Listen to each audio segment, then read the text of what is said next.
Okay. First thing we observe is that because the mass model in my system originally does not have noise, okay, whereas if I can add a little bit more noise to a system, then the method will fail because you have two noise mixing together. You cannot tell which noise from where. So our idea is very simple. To fix the perturbed mass model in my system is very simple. What do? We add R, the number R, of randomly chosen equation to the system and mix them up and then do perturbation. Okay? Okay? And we did some experiments. Okay? The experiment shows us once you do that, actually the differential analysis method cannot work anymore. They cannot differentiate between the noise from, in some sense, you have noise, adding one noise coming from what? The new R added random equations. Another one is coming from perturbation. So in some sense, you can understand it as one noise you added horizontally, another noise you added vertically. And the differential analysis method cannot work anymore because they cannot tell which is which. So we can show that actually that their differential analysis method will not work. Okay? So this is a very good news to us. And you can see the original idea is very physical as well, right? Their attack method is denoise. And you have this idea of plus, okay? And the plus actually add additional noise to the system. And just because of that, their attack method would not work. Okay? And so this is the case of PMI. Okay? And this year, we did some more new work. Okay? And the first one we did is called internal perturbation of hidden field equation. Okay? And we basically presented a way to add internal perturbation to HFE, the hidden field equation system. Okay? And this was done as a joint work with Dieter Schmidt, who is a professor in the computer science department in Cincinnati. And this paper was presented at PKC 2005 in January this year in Switzerland. Okay? And for this case, what really happened is that the perturbation is slightly different. And if you look at the perturbed mass model in my system, what you did is just add the noise directly to the system. Okay? But for the case of HFE, it's a little bit different. Because if you look at the original definition of HFE,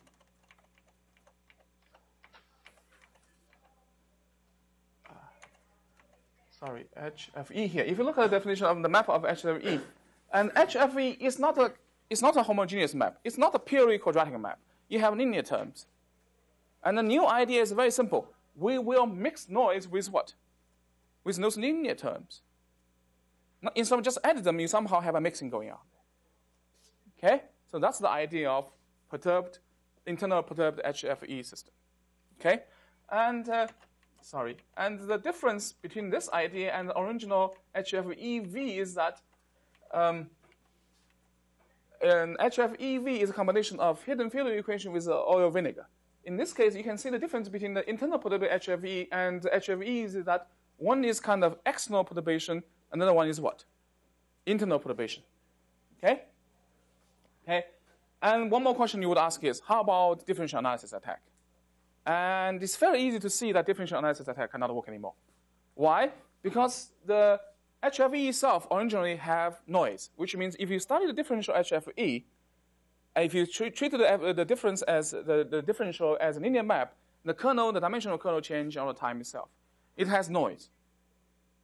Okay? And then you will see that if even you do differential analysis, you do differential analysis, you cannot tell noise from where. You cannot tell the noise if it's noise coming from the perturbation.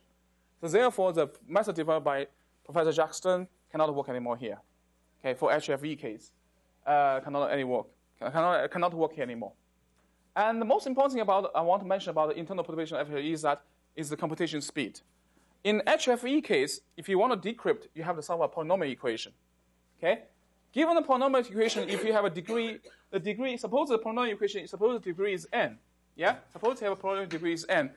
Then the complexity to solve the equation is given by such a size. It's ON3 times log of the size k bar, the big field. Okay? It's N3. Okay? The degree. Okay? And HFE is very slow is exactly because you have to do that. You have to solve the equation. And if you do internal perturbation, you will do a search size, which means if you do search, the size actually is, in some sense, is Q to the R. Okay? And if you choose Q to be 2, R is to be 2, this is what we propose. And then turns out this method in the process of decryption is much faster. It's up the size of 10, faster than HFE. Okay?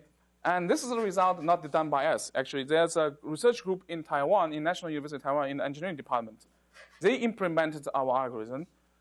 And the result they sent to us is that this method is faster compared with the similar size of HFE and interpolated HFE. The decryption process here is 10 times faster. Okay, so that's what they did. Okay, that's about internal perturbation of HFE, and then also in terms of summing equation itself, I think for internal perturbation HFE is indeed much easier to implement because the degree is very low. Okay, so this is about this, and then we also did some recent work with Jason Gao here, and with Ding Fengye and Zhiping Wu. Both of them are members at the State Key Laboratory of Information Security in Beijing, of the Academy of Science of China. And we also apply this method to something called hidden matrix cryptosystem. And hidden matrix cryptosystem was also a system developed by Pataran. And this system is based on some quadratic maps derived from matrix equations. Okay? And for this case, we also can see fairly easily that they have very strong resistance to differential attacks developed by Jack Stern, and they have also potential to be used for practical purpose. Like you can have a 121 bits implementation for this purpose as well.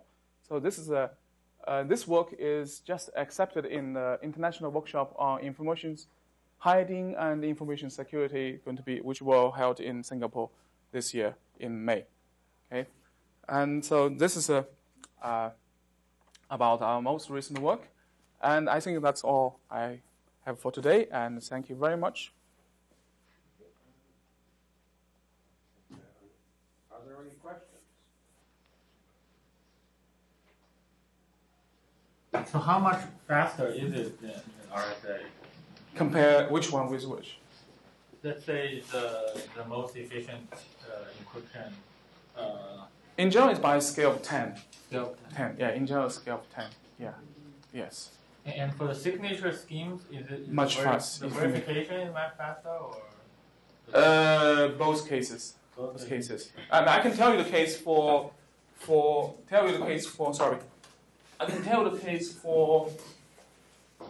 S-Flash.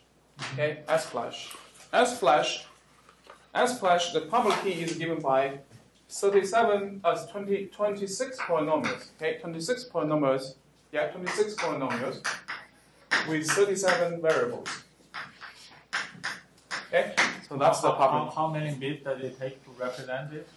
So each coefficient. So the bits, the size is 26 times 37 times 36 divided by 2 bytes. Basically, that's the size of the public key. So this is about, we did the calculation, what's the size? It's about 9K bytes. Yeah, that's the public key size. So to verify the signature, what you do is you have a pair. The size of a pair is, first is 37 byte. This is the signature. And the message size is 26. Okay? This is 26 byte. So what do you, sorry, I should write higher. So what happens here in this case? In this case, the signature size, the message size is 26 byte. Okay? Okay? And the signature size is what? 37